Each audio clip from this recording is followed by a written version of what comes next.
Olá, mais uma entrevista especial que hoje recebe o antropólogo e cientista político Luiz Eduardo Soares, um pioneiro no debate e formulações na área de segurança pública. Professor, escritor com mais de 20 livros publicados, Soares é um dos autores de Elite da Tropa, que seria filmado como Tropa de Elite 1 e 2. Ele agora está lançando outro livro, Desmilitarizar. Luiz Eduardo Soares foi secretário nacional de Segurança Pública e subsecretário de Segurança e Cidadania no Rio de Janeiro. Professor, muito obrigado por participar desta conversa na TVE, que é a TV Pública da Bahia. Professor, em 2009, eu me lembro, o Brasil atingia a marca de 1 milhão de assassinatos, homicídios e mortes matadas, digamos assim, em 30 anos. Já passamos de 1,5 milhão. O senhor está lançando um livro agora chamado Desmilitarizar. De que forma o seu livro trata das questões centrais dessa tragédia? Em primeiro lugar, tentando focalizar a tragédia, porque nós temos uma capacidade, né, Bob, impressionante de naturalizar os dramas todos, aqueles que nos sensibilizam, inclusive, mas desaparecem. Isso não era para estar nas manchetes todos os dias? Todo, mais do que tudo. E é um verdadeiro genocídio de jovens negros e pobres, jovens negros e jovens pobres nas periferias das grandes cidades brasileiras. Talvez isso ajude a explicar o silêncio. Porque se a mesma avalanche mórbida atingisse as camadas médias e as elites, presidentes cairiam, governadores, secretários, etc. A depender do morto ilustre, numa velocidade impressionante. Numa velocidade impressionante, é claro. Mas isso acaba sendo parte da paisagem. O Brasil não tem ainda furacões. Bom, agora que foi abolida a crise climática, é capaz de não ter mesmo. Foi cancelada, né? Um canetaço desapareceu. Mas, enfim, de qualquer forma, nós não temos os tais acidentes extremos e temos 60 mil homicídios dolosos por ano. Se nós verificarmos quem está morrendo, se nós reconhecermos que não há uma distribuição, digamos, igualitária, entre aspas, democrática da vitimização, nós talvez compreendamos a razão desse silêncio. São alguns que estão pagando o preço dessa nossa insanidade coletiva. Então, 60 mil homicídios dolosos por ano. De onde acontece? Vem? Bom, aí é bastante complicado. Nós sabemos que os crimes letais intencionais são fruto das interações, as interações sociais, o feminicídio crescendo muito, estupros, violência contra a mulher, violência racista, enfim, violência homofóbica, e aquelas que são os resultados dos desencontros cotidianos, quando as armas estão disponíveis, a fartura de armas é um fator decisivo, mas nós temos também o tráfico, os tráficos de drogas, substâncias ilícitas, de armas, e tudo isso acaba promovendo esse resultado que só alcança essa magnitude por conta das desigualdades abissais, do racismo estrutural, das características da nossa sociedade. Como o seu livro trata essa questão? Sim, eu acho que o aporte é curioso, né, Bob? Quando a gente pensa no que eu vou te dizer agora, parece e é tão simples. Mas tão simples, por que é que nós não assimilamos como sociedade esse conhecimento? Que é um conhecimento vulgar. Beabá. Veja só, 60 mil homicídios dolosos por ano, mas quantos são investigados? Um número muito pequeno. Há uma grande controvérsia, 90%, polêmica.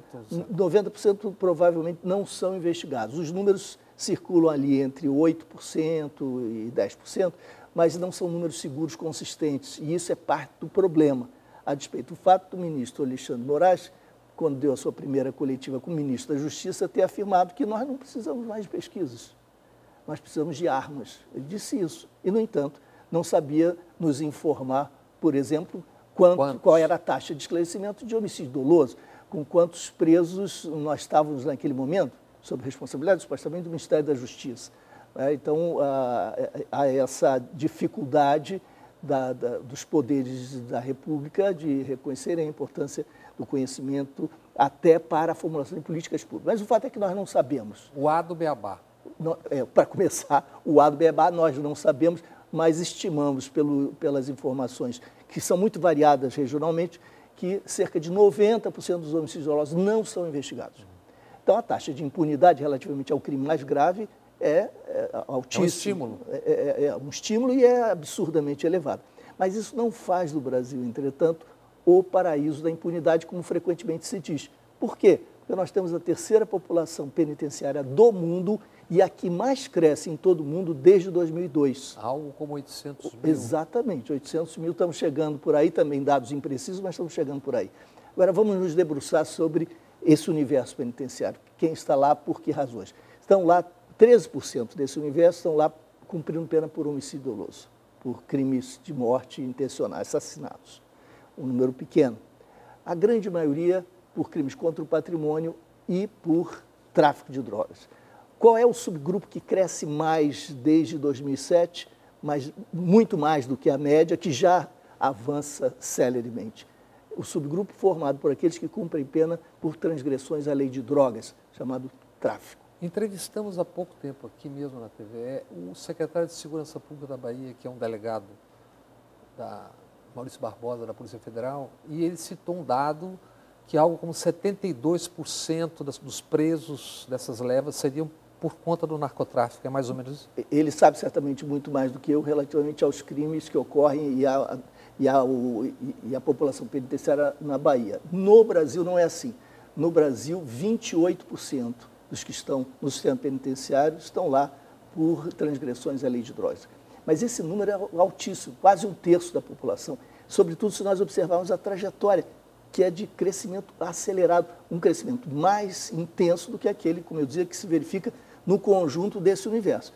Portanto, esse está sendo o foco da política de segurança ou de insegurança no Brasil. Por quê? Há mais um dado importante, 40% estão no sistema, estão lá em prisão provisória. Não foram nem julgados? Não foram julgados. Quando são julgados, segundo as pesquisas, 30% são inocentados. Então, nós podemos estimar que desse universo de 800 mil, 40% de 800 mil, estamos falando de 300 e tantos mil. Estão lá porque... Não, 40%, se você imaginar que um terço desses 40% seriam liberados se fossem julgados, nós podemos chegar entre 100 e 150 mil que estão lá sem que devessem estar. São meros números. Sim, estatística. Eles vão inchando o sistema, porque se você tem lá 150 mil inocentes entre os 800 mil, isso é um absurdo e já modificaria o quadro se nós libertássemos os que merecem legalmente já a liberdade. Bom, esse é o quadro geral. Por que 28% já são os chamados traficantes? E que tipo de tráfico eles fazem? Nós verificamos o seguinte, eles não são aqueles traficantes armados, fortemente armados. Aviãozinho. Eles não se impõem sobre territórios e comunidades pela força, são os aviãozinhos que fazem o varejo da substância. O secretário de Segurança, que a gente citou há pouco, ele inclusive, que é uma raridade, é uma aves rara, ele acha que é o presidente do Fórum de Secretários, algo do gênero, ele é a favor da liberação, ou da liberação, não, da liberação da droga leve, maconha, por exemplo. Ele não é liberação, ele é a favor de que isso não tenha mais em prisão como está dando, porque isso é enxuga-gelo. Meus cumprimentos ao secretário. Que bom que ele tem um papel de liderança e pense assim. Se todos pensassem como ele, nós daríamos um salto de qualidade extraordinariamente importante. Porque veja o que acontece. São os varejistas. Por quê, Bob? Será uma entidade maligna, aí, um deus ex-máquina, um leviatã, que nos conduz para o desfiladeiro, para o abismo, com má intenção, um demônio qualquer? Não, não são nem políticas equivocadas de maus gestores. É um mecanismo institucional que se reproduz autonomamente. Vou te dizer como acontece. A polícia que está presente em todo o Brasil, 24 horas por dia, em todas as cidades, PM, ela é proibida de investigar, segundo o artigo 144 da Constituição. Quem investiga é a Polícia Civil. Quem investiga é a Polícia Civil. Há um modelo policial ali definido, no 144, que impede a PM de investigar. Ela está presente, mas é proibida de investigar. No entanto, é pressionada por todos nós, a mídia, a opinião pública, a autoridade, cadê a polícia? A produzir. O que normalmente as polícias militares entendem por produção? Claro que há variações, alternativas de interpretação aí, mas, via de regra, as PMs entendem por produzir, prender. Ora, se ela tem de prender, tem de responder a essa pressão e não pode investigar, o que é que lhe resta? Prender em flagrante delito. É o que lhe resta. Então, nós estamos com quase todas as nossas energias nacionais voltadas para o flagrante, a prisão em flagrante. Quais são os crimes passíveis de prisão em flagrante delito? Alguns poucos, uma cesta básica de crimes que não são os mais importantes necessariamente, pelo contrário. Então, por exemplo, se você busca o tráfico, você não vai encontrar o tráfico internacional com volumes de recursos elevados, com interseção com práticas econômicas lícitas, legais, com suas infiltrações nas instituições, com crime organizado, com a política, etc. Nada disso. Isso tudo exige investigação. Quem é que você pode pegar? O aviãozinho. O aviãozinho. Então, a Polícia Militar, não é porque ela seja mal intencionada. Porque ela tem que apresentar resultados. Ela tem que apresentar resultados que ela interpreta como sendo as prisões, ela não podendo investigar, ela joga a rede e captura no flagrante o aviãozinho. Até porque, por isso a lei de drogas é a grande ferramenta para a Polícia Militar, para ela parecer produtiva. Até porque, imagina, num condomínio, isso foi inclusive estudado por um delegado importante no Rio de Janeiro, que fez mestrado e doutorado, produzindo pesquisa de primeira qualidade, doutor Zacconi, Orlando Zacconi. Ele mostra que na Barra da Tijuca, no ano em que ele estudou, não havia casos de tráfico de drogas. Como assim? Imagina. Nós sabemos, da experiência direta, observando, que naqueles condomínios de classe média rola... O couro come. O couro come, rola droga, etc. Como é possível isso? É muito simples de entender. A Polícia Militar não pode entrar em áreas que são domicílios privados. Para entrar, ela precisa do mandado. Aliás, tinha condomínio que tinha até uma quantidade razoável de fuzis automáticos há pouco tempo. Né? Pois é. Não, aqueles fuzis não são do assassino, são do assassino de Marielle, tudo indica. Mas aquele é outra Mas eles estavam numa casa de um amigo dele, não estavam no condomínio do presidente. Estavam depositados. Exato, estavam aposentados. Mas, enfim, aí há uma interconexão entre esse assassino Marielle e o tráfico de armas, que é uma fonte importantíssima do crime no Rio de Janeiro, temos de explorar isso. Mas, enfim, você não pode entrar num condomínio, que é área privada, sem um mandato judicial. Para obtê-lo, é preciso apresentar resultados de uma investigação para justificar a emissão de um mandado por parte da Justiça. Você não investiga, você não tem mandato, então você não entra. Onde é que você vai buscar esses presos potenciais? Nos territórios vulneráveis.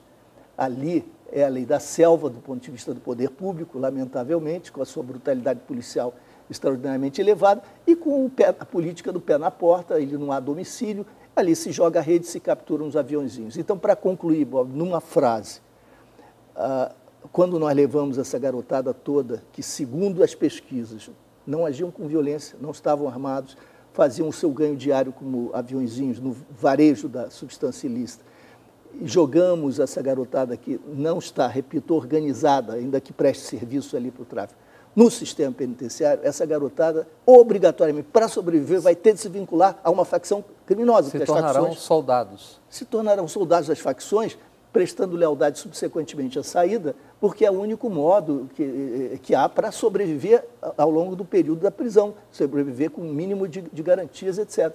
Então, o que nós temos como resultado? Nós estamos alimentando as facções criminosas, contratando violência futura, destruindo a vida de jovens por conta do casamento perverso entre uma lei de drogas irracional, perempta, hipócrita e um modelo policial que só existe no Brasil. Esse é o quadro. Esse é o diagnóstico inicial. Aí pulamos até para o Rio de Janeiro.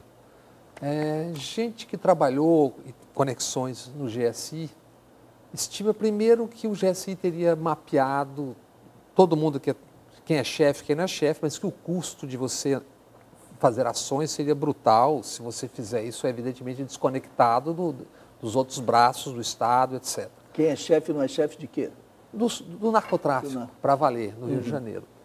E o que importa é o seguinte, que eles consideram que estariam em estado de exceção comunidades que abrigam mais ou menos quase a metade da população do Rio, que 2,5 a 3 milhões de pessoas estariam sob comunidades que de alguma forma estão manietadas pelo milicianato ou algo parecido. Isso parece crível? Sim, perfeitamente crível. Aí nós estamos falando de milícias, não propriamente do tráfico. Claro. Ou milícia, somando os dois. Somando milícia os que dois, é tudo. Milícia já é mais... É o atacado. É o atacado. As milícias já são mais problemáticas, mais perigosas e têm mais poder no Rio do que o tráfico de drogas, sem dúvida. O que é, para quem eventualmente está ouvindo falar o tempo todo disso, mas não sabe, o que é estruturalmente uma milícia? É um grupo criminoso formado, em geral, por policiais, alguns ex-policiais, mas em geral policiais, militares civis, alguns bombeiros também, mas sobretudo policiais militares civis, ainda na ativa, que se aproveitam do fato de serem policiais para colher uma série de benefícios ocupando certo território. Depois de ocupá-lo, exercendo pela força armada, o poder local e impondo uma espécie de exação paralela, uma cobrança fiscal ilegal, gás, informal, luz, televisão, sobre todas tudo. as atividades econômicas presentes naquela comunidade, inclusive sobre a terra e a fruição da terra, o uso da terra para moradias ou para outras finalidades. Eles seriam filhos ou netos, digamos assim, dos chamados esquadrões da morte da época da ditadura, ou tataranetos que vêm lá da escravidão ainda, do ponto de vista sociológico, antropológico, seria isso? Sem dúvida nenhuma, Bob. Eu penso exatamente assim também. Essas escuderies foram formas, nos anos 60, sobretudo, Lecoq, etc., de organização de policiais que se definiam como justiceiros e que praticavam, digamos, a sua legalidade paralela, né, por assim dizer, com execuções extrajudiciais, etc., que de início respondiam como vingança à morte de colegas e depois, se autonomizando, se tornava grupo de interesse que matava a soldo, respondia a interesse de comerciante, matava políticos que feriam interesse de outros políticos e se tornava um bando de criminosos. O que você diria, Bob, se você entrasse na sala de um delegado importante, num importante estado brasileiro, e visse na parede um escudo grande da escuderie Lecoq? Eu sairia correndo imediatamente. Não faz muito tempo eu tive essa vontade, para você ver como isso está impregnado, continua presente no imaginário de policiais que têm poder ainda em vários estados brasileiros. O último, eu estou falando do Rio de Janeiro porque é uma espécie de estado síntese pela visibilidade, mas isso se propaga, infelizmente, por vários pontos do Brasil. Se diz, o último número que eu vi, seriam 50 comunidades sob milícia no Rio de Janeiro. Comunidades que a gente chamava antigamente de favelas, mas são comunidades, ou isso já foi ultrapassado há muito? Já foi, eu não tenho um número para te dar. Não isso era o número de 2014, acho ainda, né? Nós temos 1.200 favelas no estado do Rio de Janeiro, aproximadamente. 1.200. Eu diria a você que talvez, certamente um terço delas já está sob a direção, sob o terror praticado pelas milícias ou pelo tráfico, mas sobretudo pelas milícias. Antigamente, tinha gente que dizia, antigamente eu digo há poucos anos, que dizia que o Brasil vivia em vários lugares um estágio de pré-máfia. O que a gente tem hoje já são máfias ou é algo ainda mais perigoso e mais difícil de enfrentar do que uma máfia, aquela famosa clássica máfia? Máfia não é propriamente um conceito, né? Uma categoria que se usa para descrever formas de organização que são usuais em vários países, etc. Nós temos a máfia porque aquelas características básicas, a organização para a fruição de realização de interesses econômicos de forma ilegal, se impondo pela chantagem e pela força, tudo isso está presente. Conexão com a política, fundamental. Então, veja, no caso do Rio de Janeiro, o que aconteceu? Quando as pessoas apostam numa liderança política, esperando obter, por conta de seu discurso forte, firme, na luta contra o tráfico, etc., para obter uma resposta afirmativa e com consequências benéficas para a segurança pública, com muita frequência, quando essa liderança não deixa muito claro o seu compromisso com a legalidade constitucional e com os direitos humanos, o que acontece é que essa pessoa que elege um líder assim, compra gato por lebre, porque elege o discurso duro e compra corrupção policial na ponta e anarquia policial. Porque quando você confere ao policial na ponta liberdade para matar, confere também a esse policial na ponta liberdade para não fazê-lo e para negociar a vida. A vida se torna uma moeda que se inflaciona rapidamente, qualquer um dá tudo o que tiver para sobreviver. Então, para uma franja policial que não é diminuta e que é corrupta, que obtém essa liberdade, esse passaporte para matar, é estimulada até a fazê-lo, se inauguram fontes de corrupção notáveis. Essas fontes de corrupção importam em negociação com os suspeitos. Essas negociações acabam se estabilizando em contratos, arreglos, como se diz no Rio de Janeiro, arreglos, acordos. Esses acordos vão se transformando, submetidos a conflitos, rearranjos, mas eles significam o fim da distinção entre polícia e crime. Eles se fundem, esses segmentos. Não estou dizendo que seja o conjunto das polícias, conjunto das instituições, mas segmentos muito numerosos se fundem. Então, lá na base, esses segmentos se autonomizam relativamente ao comando, eles formam núcleos próprios de interesse associados ao crime, eles se tornam eles próprios criminosos e derivam daí para múltiplas atividades, inclusive muitas vezes de milícia. Então nós temos no Rio de Janeiro com o estímulo à violência policial, o estímulo à milícia, à corrupção policial e à fragilidade policial. Agora vamos fazer uma rápida pausa no TVE Entrevista Especial, que hoje recebe o especialista em segurança pública, Luiz Eduardo Soares. Voltamos já.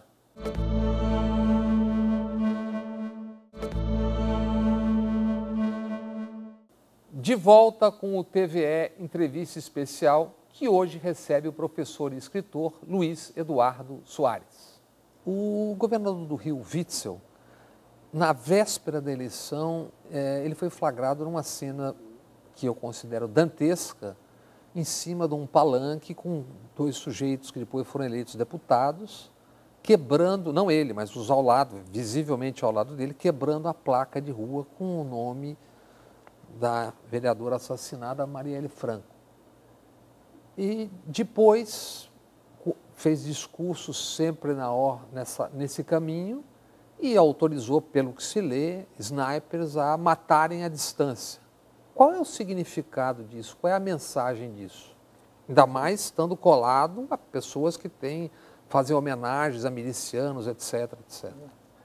Pois é, e aquela cena, Bob, foi das coisas mais chocantes. Um detalhe, com a plateia urrando de prazer embaixo, que era o que mais assustador. Não, é a barbárie, né? Aquilo... Eu não acreditei a primeira vez, achei que fosse uma montagem, mas depois se confirmou. Também. Mas se fosse uma montagem, não é possível, porque aquilo é uma profanação.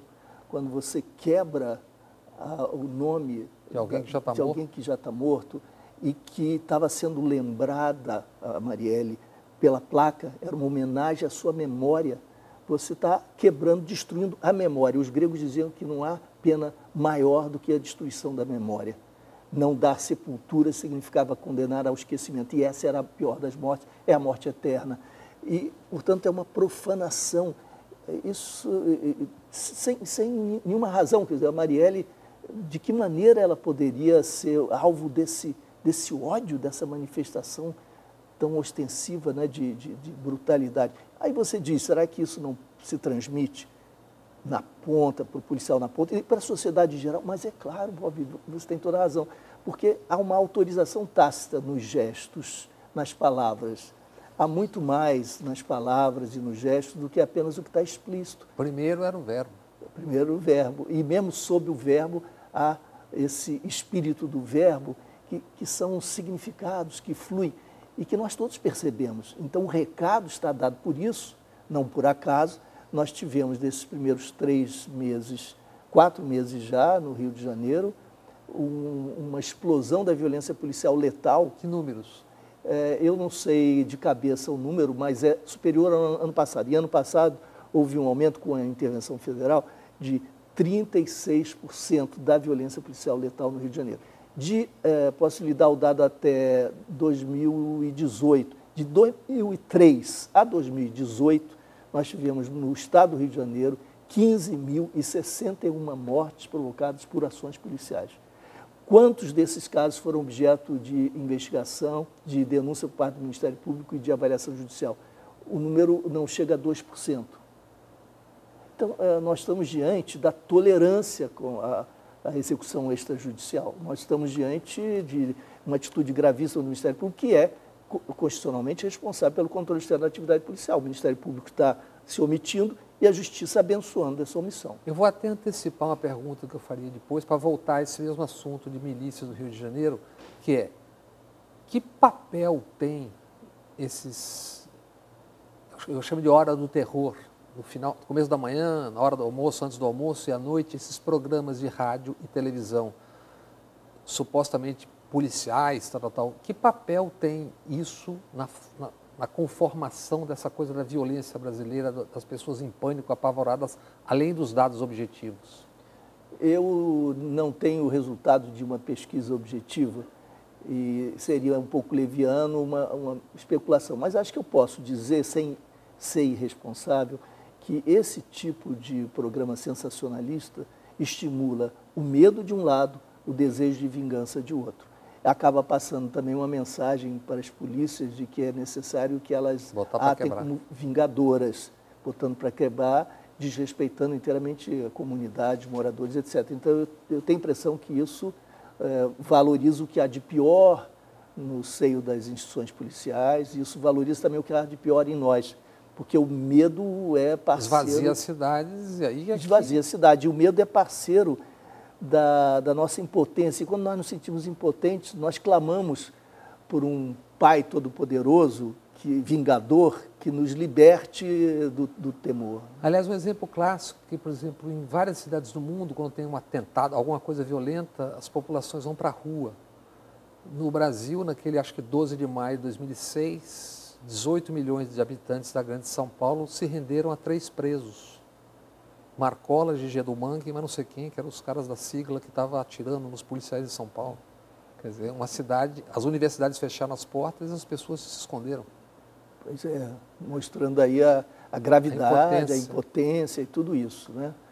E eu acho que a outra, além dos programas que são tão negativos, há também declarações de autoridades, né? No Rio de Janeiro, autoridades dos anos 90 diziam: milícia? Não há isso, se há, é autodefesa comunitária. No início do século XXI, o discurso ainda era esse: é autodefesa comunitária. A polícia não oferece segurança, então há alguns membros da própria comunidade que se arvoram em proteger. Muito bem, não se trata disso. Nós sabemos que é um empreendimento econômico criminoso. E aí chegamos ao tema que eu queria voltar. O senador Flávio Bolsonaro, enquanto deputado estadual, tinha como seu motorista e faz tudo, parece que não apenas dele, mas da família, o Queiroz, que é o sujeito que evaporou, tem 5 meses, 6 que ele sumiu e ninguém consegue encontrá-lo, nem polícia, nem imprensa, nem ninguém. O mesmo Flávio homenageou milicianos durante os anos anteriores, ou gente que tinha até estava foragida ou presa. Quer dizer, acho que tem um significado isso, mesmo que isso não é uma acusação, mas são dados objetivos. Ele está sendo investigado pela justiça. Qual é o significado também disso? Isso é central. E eu acho que o melhor método para fugir é começar sendo foragido das pautas públicas. Se você conseguir sair das pautas da imprensa, da mídia, você já deu meio passo para o esquecimento e, portanto, para o sumiço, não é? E o Queiroz desapareceu, eu não sei de que lugar, mas certamente da mídia nacional. O nosso Oldini, o mágico que desapareceu. Parece que o problema deixou de existir. Isso é gravíssimo. Nós temos um senador que condecorou policiais criminosos que já tinham sido condenados quando foram por ele homenageados, né? Desde o início do século XXI houve vários casos. Alguns deles se mostraram envolvidos em crimes bárbaros. Um estava preso, o outro agora está foragido. Foragido. Esse que está foragido, segundo a polícia, é parte do escritório do crime, que é a milícia talvez mais violenta, mais brutal. E que tinha parentes trabalhando no escritório. Sim, do senador. Hoje senador, então deputado. Sim, quer dizer, não foi só um acaso. Todos esses casos convergem e reiteram um padrão, inclusive com as homenagens que se repetiram, que se reproduziram, e com os discursos, inclusive, do pai, que é hoje presidente, e que fazia homenagens à ação miliciana. Quer dizer, ele fazia homenagem ao grupo de extermínio, que eu acho que estava na Bahia, e disse: bem-vindo ao Rio de Janeiro. Enquanto nós não tivermos pena de morte, vocês serão bem-vindos ao Rio de Janeiro. Quer dizer, há todos os elementos aí convergindo para uma atitude de aprovação daquilo que constitui o nosso maior mal. Como o discurso hoje é confuso e é fácil confundir, para ficar claro, eu faço uma pergunta que é uma provocação para que as pessoas percebam a gravidade disso. Apenas imagine se o Queiroz fosse um ex-funcionário, ou do Boulos, ou do Lula, ou do Haddad, com todas essas informações em torno. O mundo tinha acabado, né, Bob? O mundo tinha acabado. Não se falaria de outra coisa, e com razão, né? e com toda a razão. Então, essa aí, de fato, é um ponto. Sobre as milícias, se você me permite, alguma coisa interessante. Não sei se fora do Rio de Janeiro as pessoas entendem esse jargão, mas nós usamos no Rio muito a palavra gato para se referir a uma conexão escusa e ilegal, por exemplo, na luz, na televisão, etc, etc. Há um gato orçamentário no país todo, ou quase todo, que é o seguinte: os governos estaduais têm orçamento para a segurança pública. Orçamentos, em geral, muito grandes, mas não são suficientes do ponto de vista salarial para a massa policial, que é a massa trabalhadora, explorada, composta por cidadãos que estão arriscando a sua vida por salários, muitas vezes, indecentes, indignos. Né? Aí entra o seguinte: é preciso dar liberdade a essa massa de trabalhadores para buscar uma complementação salarial, um bico. Segurança privada. Então, onde é que nós fazemos o nosso bico, eu e você, para completar a nossa renda honestamente? Nas atividades que conhecemos, que estão próximas à nossa expertise. Eles também. Então, eles vão buscar um bico na sua área de atuação, que é a segurança, nesse caso, a segurança privada. Isso constitui, evidentemente, um conflito de interesse, porque quanto pior for a segurança pública, melhor irá a segurança privada. Portanto, há um conflito de interesse, o que torna ilegal, na maior parte do país e ao longo das últimas décadas, a atividade do policial no segundo emprego na segurança privada. Como, entretanto, é muito importante permitir que essa complementação salarial se dê para evitar a pressão sobre o orçamento público, que se transformaria em greves duras, com necessidade depois do governador ceder, etc. Então, para evitar pressão sobre o orçamento público, se concede aos policiais a liberdade para seguir adiante, suplementando a sua renda ou complementando, mesmo na ilegalidade. É verdade, os governadores, se estivessem aqui, diriam: não, mas essa é a responsabilidade da Polícia Federal. Legalmente, de fato, cabe à Polícia Federal vigiar, fiscalizar a segurança privada e, portanto, punir, penalizar, reprimir a segurança privada ilegal, informal. É verdade. Mas, mediante convênio, seria perfeitamente possível que os governos assumissem isso. Não querem, evidentemente, mexer nisso, caso é um vespeiro. A Polícia Federal não tem gente para isso, nem nenhum interesse tampouco em agir nessa área. E não teria capacidade sequer do ponto de vista do contingente humano e material. E aí temos um exército. O último número que eu vi, não sei se é isso exatamente, há algum tempo, eram mais ou menos 600 mil homens e mulheres na segurança privada no Brasil, isso os conhecidos, quer dizer, isso é mais do que as Forças Armadas, é um pequeno exército, ou pequeno não, é um exército? Sim, bem mais do que as Forças Armadas, eu também vi esse número, não posso comprovar, como todos, porque eu não sei, mas nesse caso me parece que faz sentido, porque todos têm que trabalhar. E veja, o paradoxo é o seguinte: a maioria está trabalhando honestamente, dignamente, buscando complementar, enfim, o seu salário para dar melhor condição de vida à sua família, etc., ainda que o faça na ilegalidade. Mas há um segmento cada vez maior que se aproveita de atuar nesse ponto cego do ponto de vista dos governos. E a indústria do medo. Sim, então, esse grupo percebe o seguinte: bom, nessa área não há nenhum controle, é um ponto cego, de fato, para os governos. E há um gato orçamentário, por quê? Porque o ilegal e o legal se conectam com essa omissão, com essa negligência estudada, planejada dos governos, do Estado, portanto, como instituição. E esses segmentos corruptos se aproveitam disso. Vamos adiante. Então, o que eles fazem? Provocam insegurança para vender segurança, você dizia. Às vezes, em ruas nas quais não havia problema nenhum, eles começam a vender seus serviços, ninguém quer. Então, carros começam a ser furtados, problemas começam a acontecer. O irmão do deputado Marcelo Freixo, que conduziu a CPI das milícias na Assembleia Legislativa do Estado do Rio de Janeiro, foi um turning point, foi um momento de inflexão importantíssimo na luta contra as milícias. O irmão dele foi assassinado em 2006 porque se tornou síndico de um condomínio e resolveu legalizar as condições de contratação da segurança privada ali, para fazê-la formal, etc. E ele foi assassinado. Isso é só um exemplo importante que eu acompanhei, mas que mostra o perigo. Cá, pior. Sim, as coisas foram se degradando. Mas essa é uma forma, produzir insegurança para vender segurança. Mas isso é muito pouco, O que eles fizeram no Rio? Observaram que o tráfico faz algum dinheiro negociando drogas. Por que nós não fazemos isso? E fazemos muito mais. Porque os traficantes estão apenas operando com uma faixa de negócio, com um nicho de mercado. Nós temos aqui diante de nós toda a economia. Transporte, comércio local, gás, acesso luz, à terra, água. gás, luz.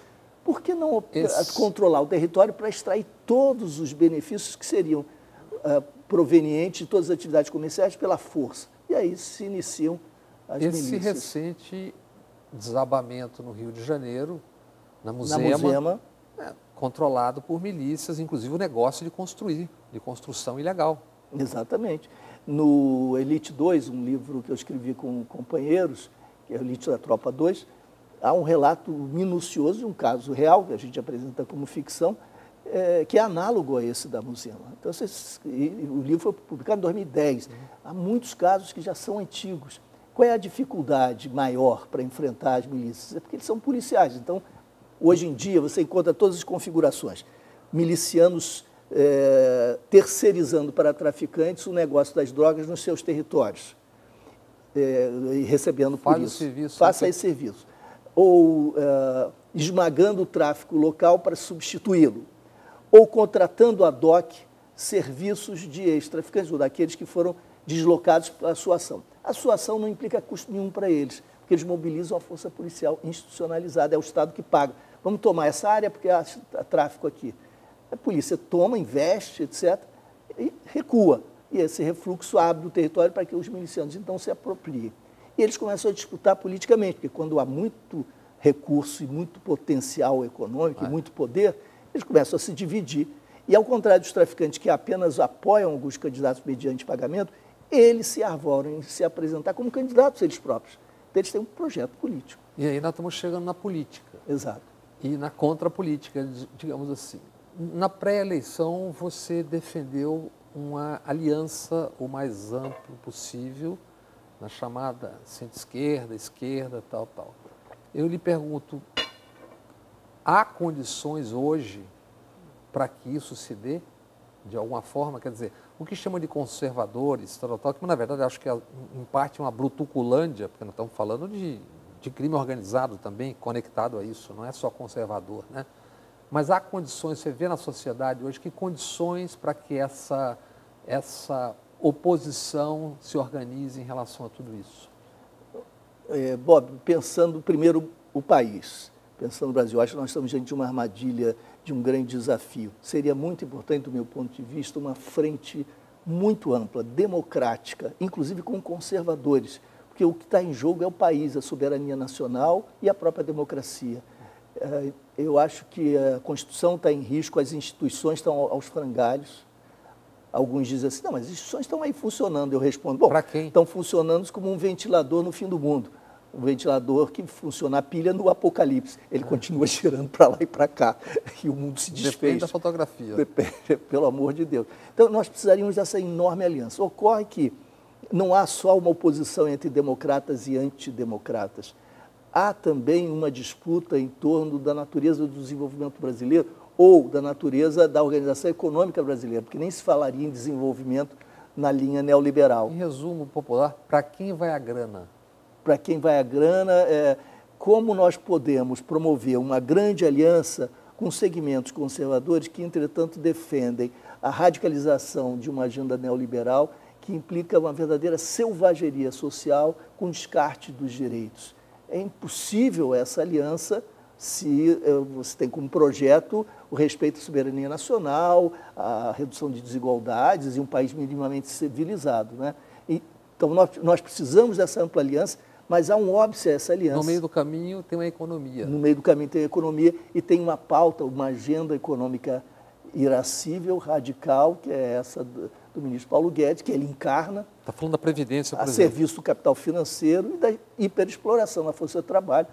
E com conexões internacionais óbvias, porque é evidente que há interesses geopolíticos em desmembrar o Brasil, em fragilizar o Brasil. O pré-sal está aí e todas as riquezas extraordinárias do Brasil, no momento que antecede a explosão da crise climática, ela já está aí, né? Então, como promover uma aliança em torno da democracia se parte daqueles que aceitariam o jogo democrático e, entretanto, se colocam numa posição assim tão extremada. Né? Resumindo, e para ficar claro, antes de que entremos na próxima pergunta, no momento em que, beirando o Brasil, estão norte-americanos que precisam de petróleo, cada vez mais, chineses e russos.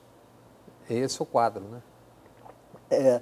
Abutres e abutres, e uma fragilidade extraordinária, né? Nosso presidente tendo continência para o grande império e as atitudes concretas agora com a verdadeira destruição gradual aos pedaços da Petrobras, com suas cadeias produtivas sendo dizimadas e as florestas, né, entregues cada vez mais à sanha, à voracidade do agronegócio, as terras indígenas ameaçadas gravemente. Então, nós estamos diante de um quadro que dificulta a construção de alianças, porque há uma insensibilidade muito grande entre os setores conservadores relativamente à questão dos direitos fundamentais e da soberania. Mais uma rápida pausa no TVE Entrevista Especial, que hoje conversa com o cientista político Luiz Eduardo Soares. Voltamos já.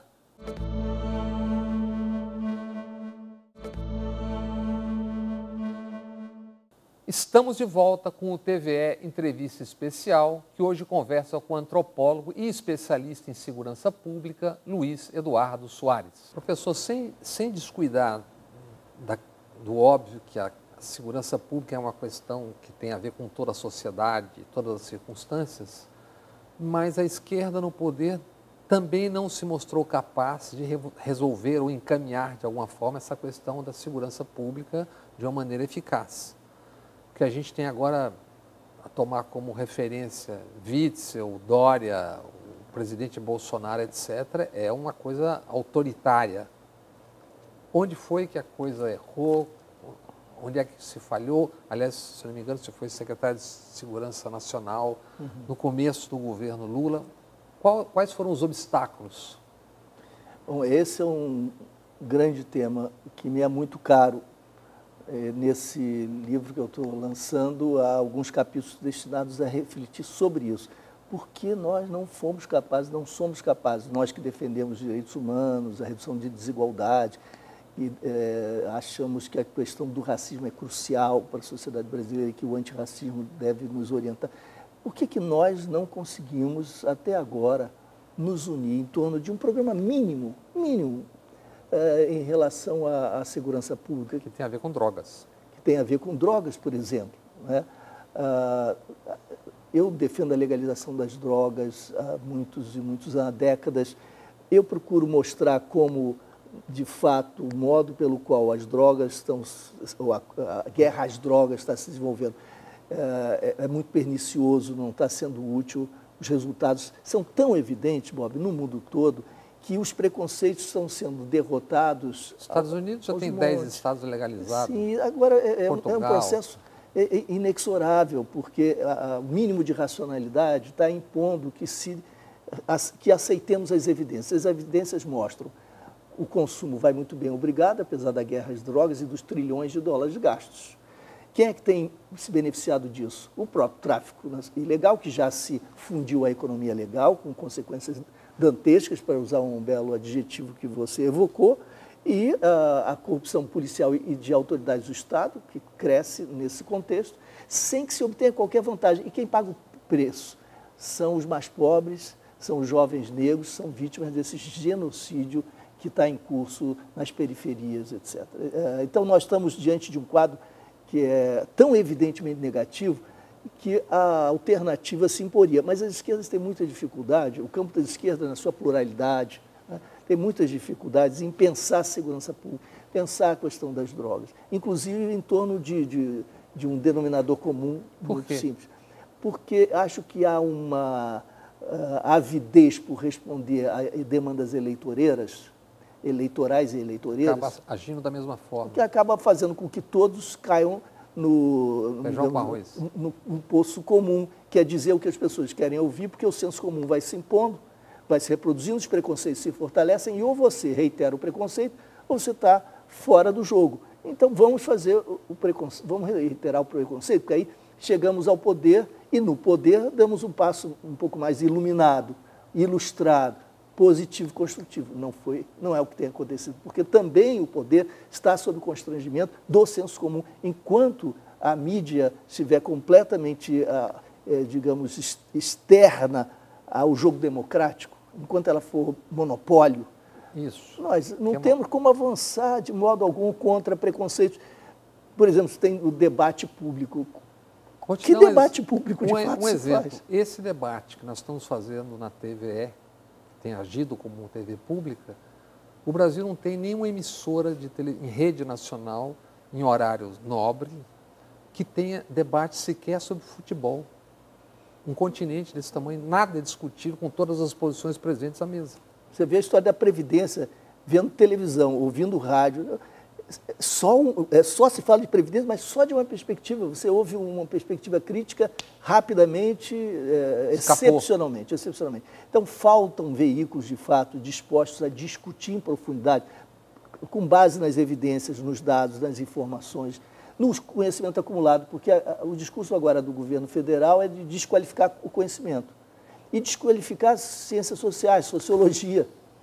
E eu penso, meu Deus do céu, como é possível examinar, por exemplo, a questão da segurança pública sem a sociologia, a antropologia, a história, filosofia, etc. Mas sem a sociologia, por exemplo, como é que nós vamos analisar a relação entre políticas públicas e seus efeitos, a complexidade de fatores envolvidos que tem de ser objeto de uma ação na política preventiva para que nós evitemos que certas tragédias ocorram? Como é possível trabalhar nessa área racionalmente, sem os instrumentos científicos mínimos? Essa é uma outra questão que eu queria conversar. Primeiro, lembrando que o que hoje dizem marxismo cultural, Hitler, no livro Mein Kampf, Minha Vida, chamava de bolchevismo cultural. Então, isso não é nenhuma novidade, você usar esse fantasma. Não sei se você concordaria que essa coisa do anti-intelectualismo, que me parece uma bobagem oca, não seria uma revanche do ressentimento?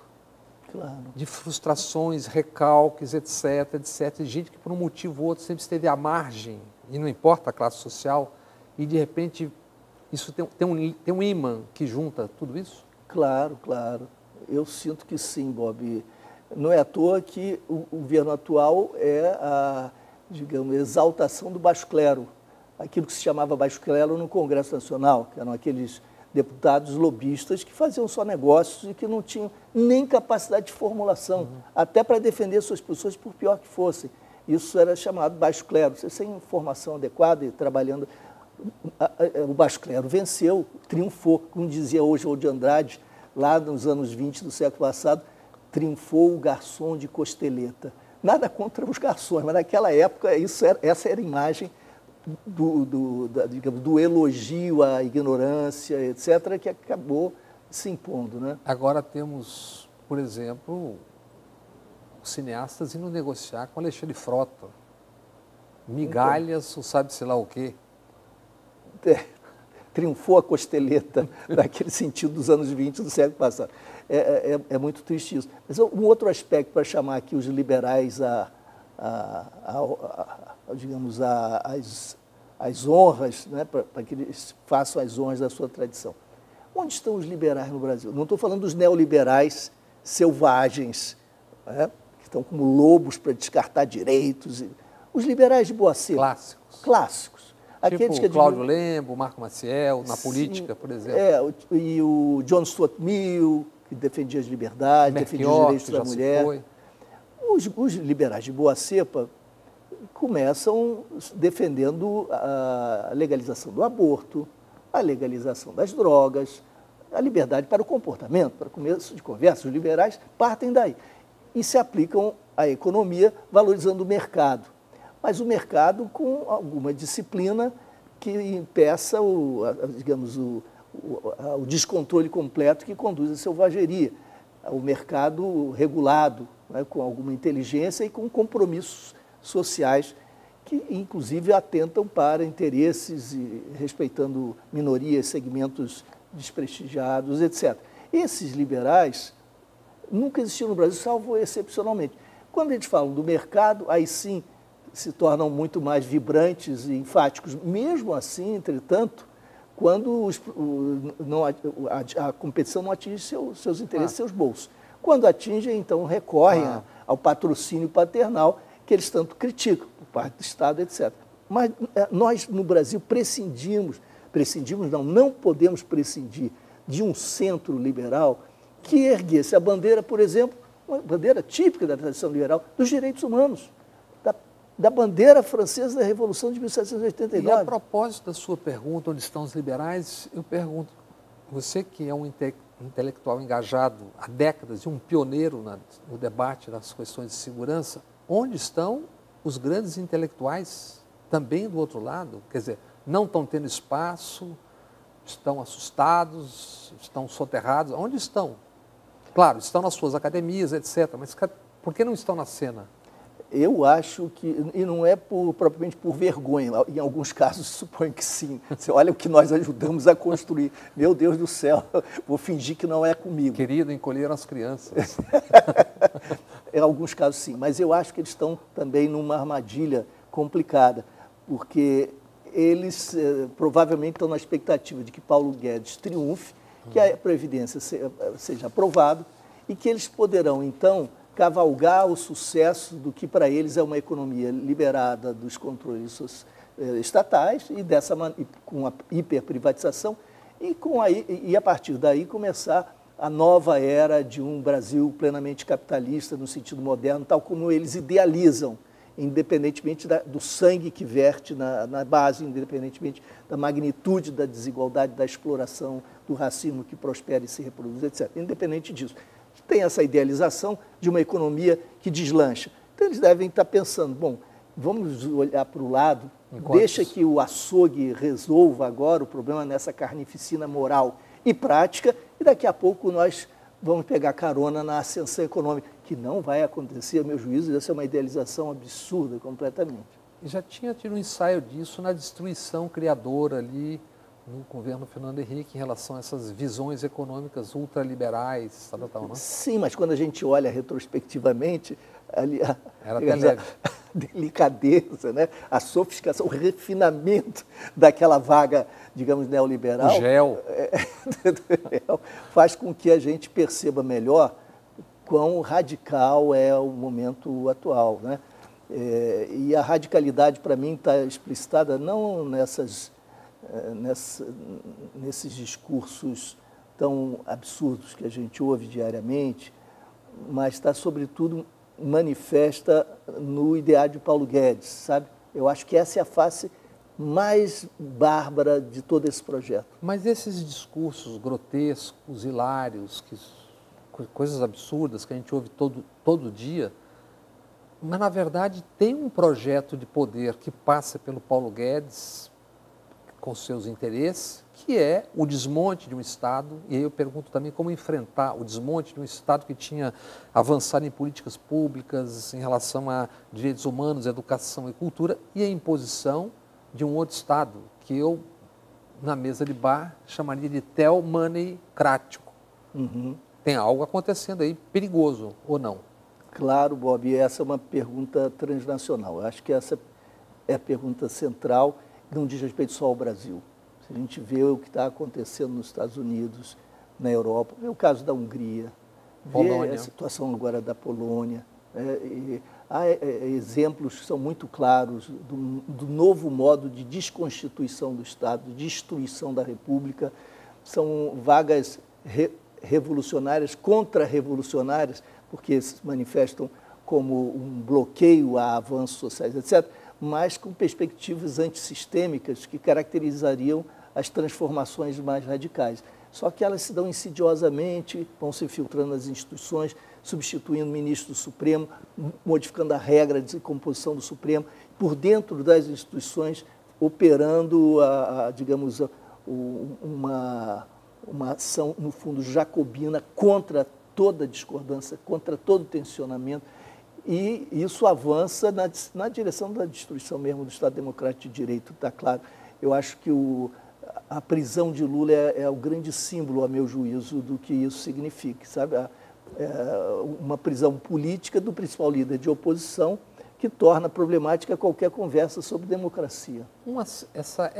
Esse silêncio, essa anomia, essa coisa nas ruas, que tem muitas explicações, mas principalmente por parte dos indignados com a imoralidade, que foram para as ruas, será que também não tem a ver com a percepção do que significou o processo de impeachment, partindo-se do princípio que governo ruim se tira nas urnas, não inventando truques? Porque foram 62 pedidos de impeachment até se chegar à chamada pedalada, quer dizer, tinha uma intenção clara desde o fim da eleição. Não, sem dúvida, eu acho que o impeachment tem essa característica, abre a porteira do inferno, de fato, mas Lula era o grande alvo. Desde muito antes. Eu acho que sim, eu acho que o alvo era atingir a grande liderança popular com uma perspectiva progressista e, sobretudo, com um compromisso geopolítico que deslocava o Brasil dessa linhagem americana. Essa é uma pergunta. Do ponto de vista das elites econômicas, financeiras, tem nexo, ou tinha nexo, ter o Lula como inimigo? Objetivamente falando? É uma pergunta que eu me faço, já fiz muitas vezes a meus colegas e a políticos também.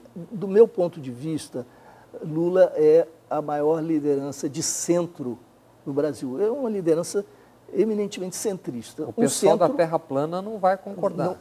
Não vai concordar. Centrista civilizado e progressista. Centro, por quê? Porque Lula foi capaz de distribuir renda, de promover políticas sociais muito significativas.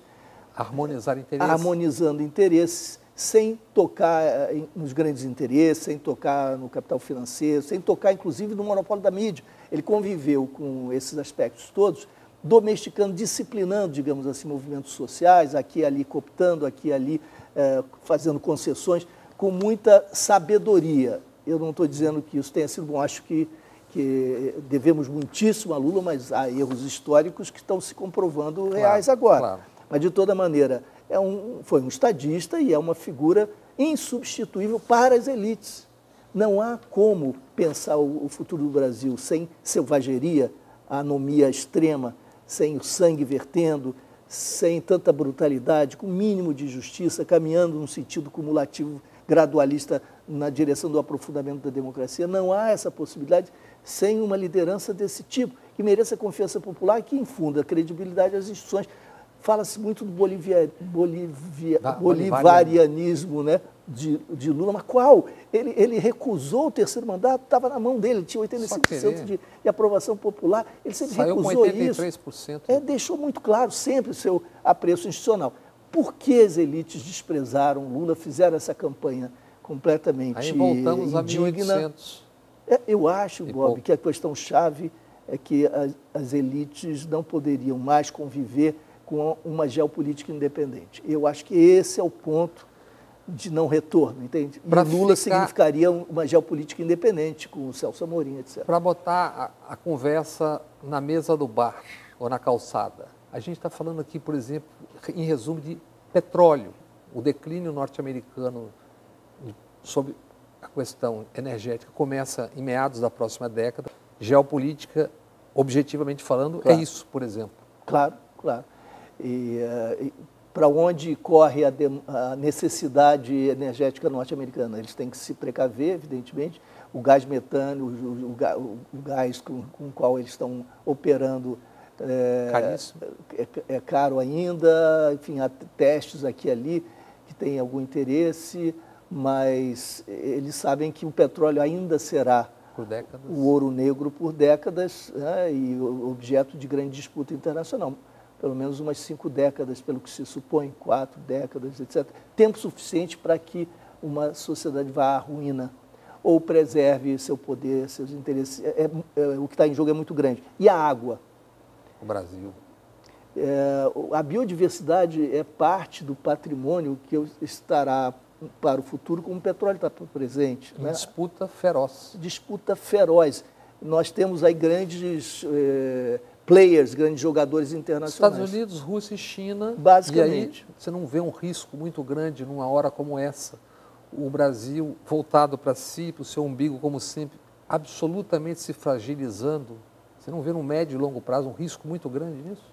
Não, é claro, porque a política anterior me parecia muito inteligente e foi reconhecida internacionalmente como digna, perspectivas de soberania, tanto quanto possível naquele contexto, apontando para a construção de outros poderes, outras alternativas, de modo que nós tivéssemos alguma multipolaridade que reduzisse os efeitos perversos desses confrontos entre grandes impérios, etc. A construção dos BRICS era alguma coisa preciosa. Isso tudo foi para o espaço. Não é? A construção na América Latina dos laços... Para negociar em bloco. Negociando em blocos. Vamos valorizar as bilaterais, as negociações bilaterais que têm o seu lugar, etc. Mas, do ponto de vista de uma política internacional, o Brasil nunca tinha alcançado aquela relevância e nós estávamos numa posição crescentemente importante para os destinos mundiais.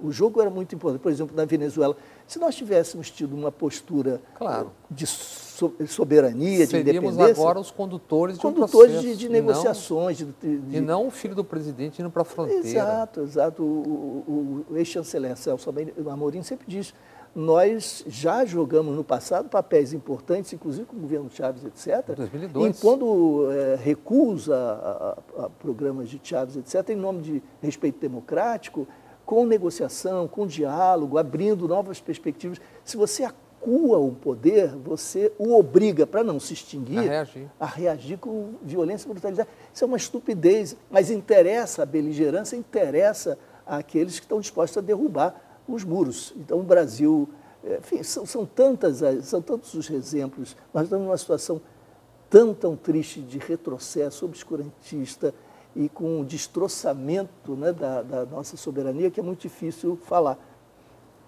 Então, uma última coisa, estamos no finalzinho. Um pouco mais otimista. Mas o genial professor Milton Santos dizia que existia uma sociedade que se movia sem a gente perceber, né? Exato. Tem uma sociedade, efervescência cultural, rappers e feminino, e tudo andando. Que tempo vai levar para que isso resulte em política? Lá em cima. O outro lado de toda a moeda negativa que nós focalizamos, o movimento feminista talvez nunca tenha sido tão forte no Brasil. Os movimentos culturais das juventudes nas periferias, movimento LGBT, dissociando corpo, sexo, gênero, abrindo novas perspectivas para a liberdade humana, para a emancipação, para a reconstrução de si. São experimentos de sociabilidade, invenções de linguagens culturais.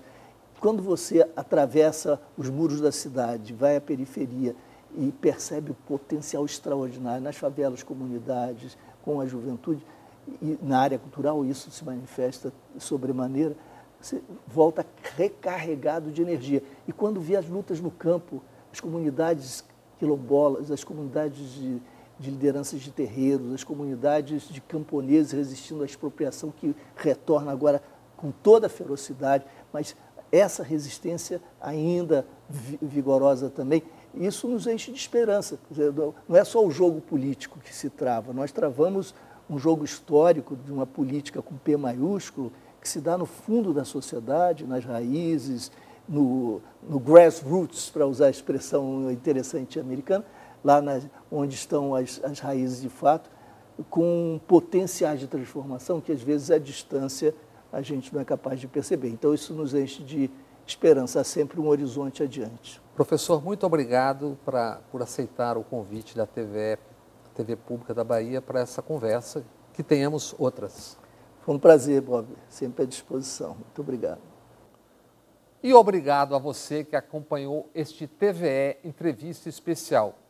E continue com a gente. A TVE é sua, é da Bahia.